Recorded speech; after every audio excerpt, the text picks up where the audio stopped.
आशा करता हूं आप सब बहुत अच्छे होंगे। मेरा नाम है सिद्धांत अग्निहोत्री। स्टडी ग्लोस पे आपका बहुत बहुत स्वागत है। तो हम बात करेंगे दोस्तों ओशंस की। भैया टोटल 5 ओशंस हो गए हैं, आपको पता है। डिटेल एनालिसिस है। इस तरीके का इंटरैक्टिव टॉपिक मैं डेली एक लाऊंगा और संडे को हम पूरा एनालिसिस करेंगे, इस पे सवाल डिस्कस करेंगे, काफी कुछ। तो ओशंस कितने हैं, how many oceans are there on earth. आपको बता दूं कि सेम एनालिसिस इसी तरीके का मैं जो करंट अफेयर्स का कोर्स है उसमें भी मैं करता हूं, ठीक है। तो ये ग्लिम्स है, जो लोग इंटरेस्टेड हैं वो वहां जा सकते हैं। तो सबसे पहले ये पता नहीं यार इसको नाम गिरलाश है जरलाश है, नाम छोड़ो, स्पेलिंग पे जाओ। तो हम बात करेंगे। चैनल को यार सबसे पहले सब्सक्राइब कर दो, फटाक से सब्सक्राइब करो। सब्सक्राइब रुकवाही दी हो तुम, अब ऐसा ना करो। इंस्टा पे आओ, टेलीग्राम पे आओ, घर पे आ जाओ। भैया देखो एक ही ओशन है जिसको वर्ल्ड ओशन बोलते हैं, है ना। There is only one ocean. अब ये है आपका अटलांटिक, इंडियन, पैसिफिक और मतलब ये ये आर्कटिक हो गया, और ये है, अरे यार फिर से रुको, देखो ये दुनिया का एक ओशन है। ऐसा बोला जाता है ना कि एक ही है महासागर, ठीक है। 70% जो धरती का हिस्सा है वो ओशंस कवर करते हैं। महासागर, सागर से सागर के ऊपर है महासागर। आप ये समझो कि मैंने पूरी ज्योग्राफी मेरा फेवरेट सब्जेक्ट रहा है, ज्योग्राफी मैंने पूरी कवर की जीसी लियोंग। तो उसमें मैंने आपको बताया था कि ओशियानिक क्रस्ट होती है और एक कॉन्टिनेंटल क्रस्ट होती है। तो जो कॉन्टिनेंट्स है ना ये सब तैर रहे हैं एक तरीके से। तो भैया धरती पे से पानी ही है। तो आप ये समझो कि एक ही ओशन है वर्ल्ड ओशन। उसके बाद इसको बांटा गया, ठीक है। किसमें?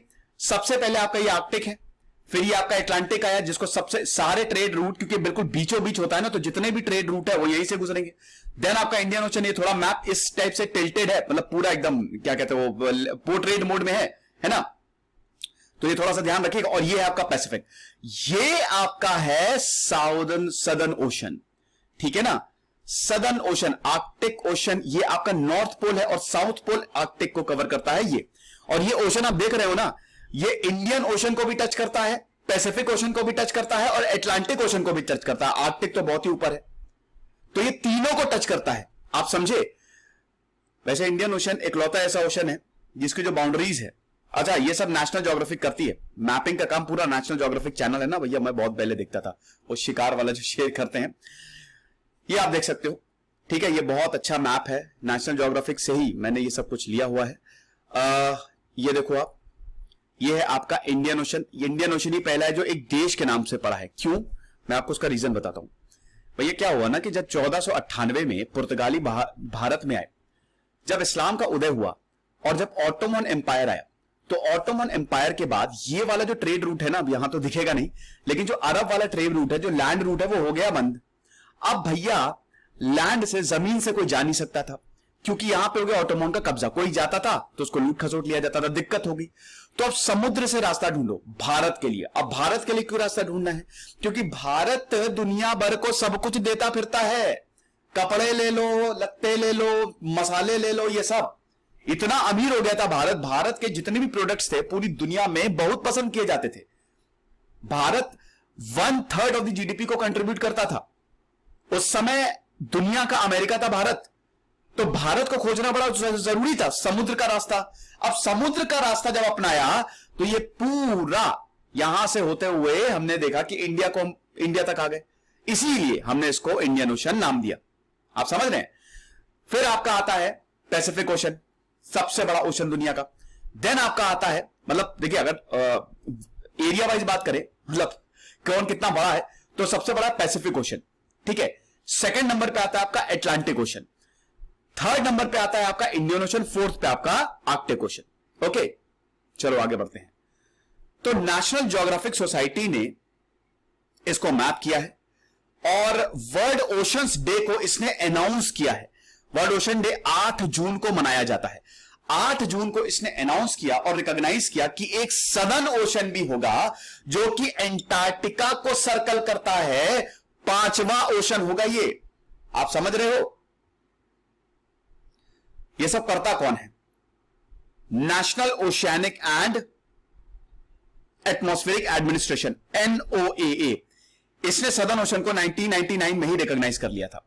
लेकिन दोस्तों बहुत सारे IHO क्या है? इंटरनेशनल हाइड्रोग्राफिक ऑर्गेनाइजेशन, ये जो भी ओशन की बाउंड्रीज है ना, कितने ओशन होंगे, कैसे होंगे, ये सब आईएचओ डिसाइड करता है। तो आईएचओ के कुछ मेंबर्स ने इस पे आपत्ति जता दी, लेकिन अभी यूनानिमसली सब एग्री हो गए कि हाँ, पांचवा ओशन होना चाहिए। तो आईएचओ क्या है? International hydrographic organisation. ये इंटर गवर्नमेंटल ऑर्गेनाइजेशन है जो कि दुनिया भर के समुद्रों, ओशंस को देखती है, नेविगेट वाटर्स, मतलब नेविगेबल वाटर्स को सर्वे करती है और उसको चार्ट करती है। देखिए बहुत सारे करंट्स होते हैं ना, करंट्स क्या, एकदम पानी का बहाव किस तरफ जा रहा है, ऐसे बहुत सारे करंट्स होते हैं। कुछ वार्म करंट, गर्म करंट्स होते हैं जो पानी को गर्म करता है, कुछ ठंडे कोल्ड करंट्स होते हैं। और इन्हीं करंट्स की वजह से जब हवाएं, जैसे मान लो कि ये वाला जो करंट है, ये बहुत सारे करंट्स है दोस्तों, तो जब वार्म करंट है ये, तो जब हवा यहां से जाएगी तो गर्म हवा ये नमी लेते हुए जाएगी ना, ठीक है। और ऐसे ही जब हवाएं जाएंगी, अगर कोई कोल्ड करंट है तो वहां से नमी लेते हुए जाएगी। तो जहां पे भी वो हवा जाएगी, भाई हवा की वजह से तो मौसम बदलता है ना, बारिश आती है। अगर वो कोल्ड करंट से होते हुए आ रही है तो वो ठंडा कर देंगी, वार्म करंट से होते हुए आ रही है तो वो गर्म कर देंगी, ठीक है। अब जो भी हाइड्रोग्राफिक ऑफिसेस की या जो ओशंस और करंट की एक्टिविटीज होती है उसको मैप करती है, इन्हीं के पास ही पूरा दारोमदार है कि ये ओशंस को देखें कि क्या कोई नया ओशन तो नहीं आया, उसको मैप करना है कि नहीं। समझ रहे हो आप? ये आप देख सकते हो कि ये है आपका सदर्न ओशन, जिसको ये पूरा एंटार्क्टिका को सराउंड करता है। रुको एक मिनट, मैं जरा यहाँ पे यार ये पॉइंटर मुझे बार बार बदलना पड़ता है। तो ये आप समझो कि ये एंटार्क्टिका को पूरा सदर्न ओशन जो है वो सराउंड करता है। बाकी इधर ये इंडियन ओशन है, ठीक है। ये चलिए ओशन के बारे में तो मैं बता ही चुका हूं। अब ये देख सकते हैं आप, ये है गेरलाट स्ट्रेट जिसकी मैं बात कर रहा था, ठीक है ना। ये एकदम पतला सा आपको मिलेगा यहाँ पे, ठीक है। गेरलाट स्ट्रेट, पानियों के रास्ते को स्ट्रेट बोलेंगे, ठीक है। और जो वो क्या कहते हैं, जो दो पहाड़ों के बीच का रास्ता, उसको पासेस बोलते हैं। फिर ये आपका ड्रेक पैसेज है, ठीक है, यहां से भी रास्ता जाता है। फिर ये आपका स्कॉटिया सी है, ठीक है। तो ये आप देख सकते हो, इसमें कोई भी दिक्कत नहीं है। जो वाटर्स हैं, most of the waters surround Antarctica 60 degree south latitude. भैया पूरी दुनिया डिग्रीज में डिवाइडेड है ना, लैटिट्यूड और लॉन्गिट्यूड। प्लेलिस्ट खोलिएगा जीसी लियोन के, उसमें मैंने बहुत अच्छे से समझाया है, ठीक है। एक्सक्लूडिंग द ड्रेक पैसेज और स्कॉटिया सी। ड्रेक पैसेज और स्कॉटिया सी नहीं आता इसमें, मतलब इसको आप बाहर हटा दो। बाकी जो एंटार्क्टिका के इर्द गिर्द वाटर है ये कवर करेगा, ठीक है ना। अब आप देख सकते हो ना, ये जो पूरा सर्कल है ना, that is 60 degree latitude, 60 degree south. कोई दिक्कत नहीं है, चलो आगे बढ़ते हैं। अब गेरलाच स्ट्रेट जो है that lies of the west coast, इसमें तो कोई दिक्कत है नहीं। फिर से पीछे आओ, ये है ना वेस्ट, वेस्ट पे, अरे यार अब मैं नहीं बोल लूंगा यार, दिमाग खराब हो जाता है, कुछ करना पड़ेगा इसका, रुको। तो ये है ना वेस्ट में है, गेरलाच स्ट्रेट जो है वो आपके इधर पे वेस्ट में है, कोई दिक्कत नहीं है। In the large band of ocean around Antarctica, जिसको सदर्न ओशन बोला गया है। स्ट्रेट जो है इसको पहले it was considered the part of the Pacific, ये पैसिफिक ओशन है ना, that's why Gerlache strait is was the part of the Pacific. ये देख रहे हो ना, एकदम मस्त एकदम नज़ारा है, घूमने जाओगे मजा ही आ जाएगी।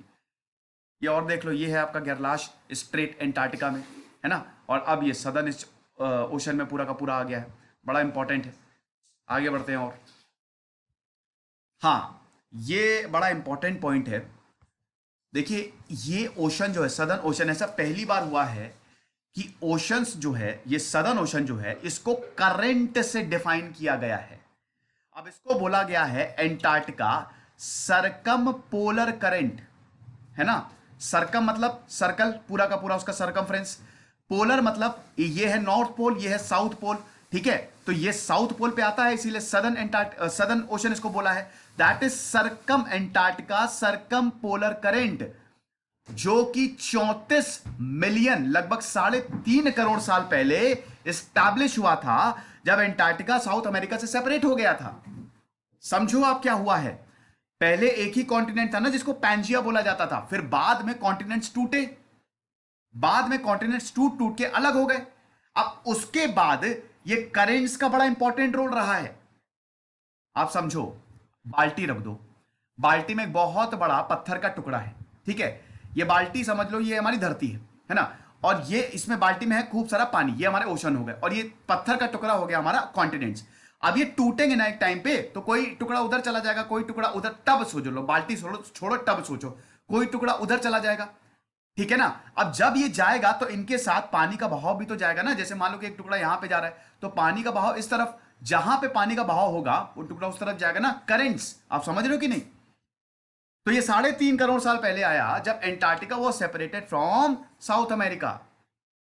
तो फ्लो ऑफ वाटर, अभी मैं इसको बहुत अच्छे से समझा दूंगा, around the bottom of the earth, धरती के अंदर फ्लो ऑफ वाटर हुआ। एसीसी फ्लो जो है that is west to east, ऐसे जाता है around Antarctica, and in a broad fluctuating band रफली सेंटर्ड अराउंड, छोड़ो आसानी से इसको समझते हैं, बस इतना समझो कि एसीसी क्योंकि एंटार्क्टिका में है तो वाटर बहुत ज्यादा ठंडा है और इतना ज्यादा सॉल्टी नहीं है।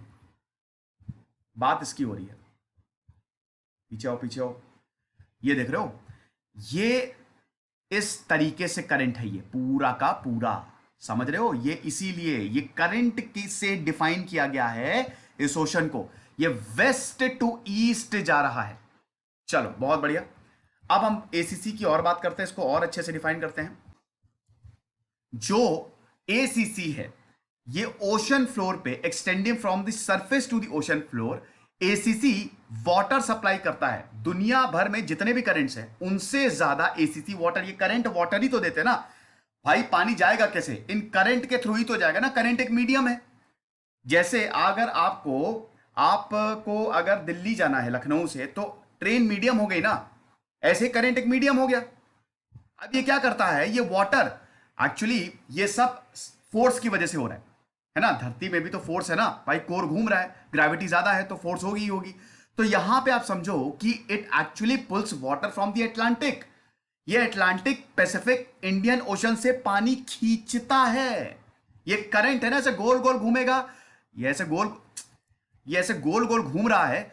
ये इधर पीछे आओ पीछे आओ पीछे आओ पीछे, मैप में और पीछे और पीछे और पीछे और पीछे, ये देखो ये ऐसे गोल गोल, ये इधर अटलांटिक से पानी खींचेगा, पैसिफिक से पानी खींचेगा, इंडियन से पानी खींचेगा, पानी खींचता है। और ये जितने भी दुनिया भर में करंट्स हैं, they are actually the part of global circulation system. पूरी दुनिया में जो क्लाइमेट चेंज हो रहा है ना, वो इन्हीं करंट की ही वजह से हो रहा है। ये ग्लोबल सर्कुलेशन सिस्टम को कन्वेयर बेल्ट लिखा जाता है, जो पूरी दुनिया में हीट को ट्रांसपोर्ट करते हैं। यानी कि आप समझो कि अटलांटिक पैसिफिक इंडियन ओशन से पानी खींचा, अब जब पानी खींच रहा है, सर्कुलेट कर रहा है ये कन्वेयर बेल्ट के थ्रू, जिसकी वजह से पूरे प्लैनेट पे हीट जा रही है। यही conveyor belt transports heat around the planet. साथ ही साथ जो कोल्ड डेंस वाटर है, ये ओशन फ्लोर के एकदम नीचे चला जाएगा।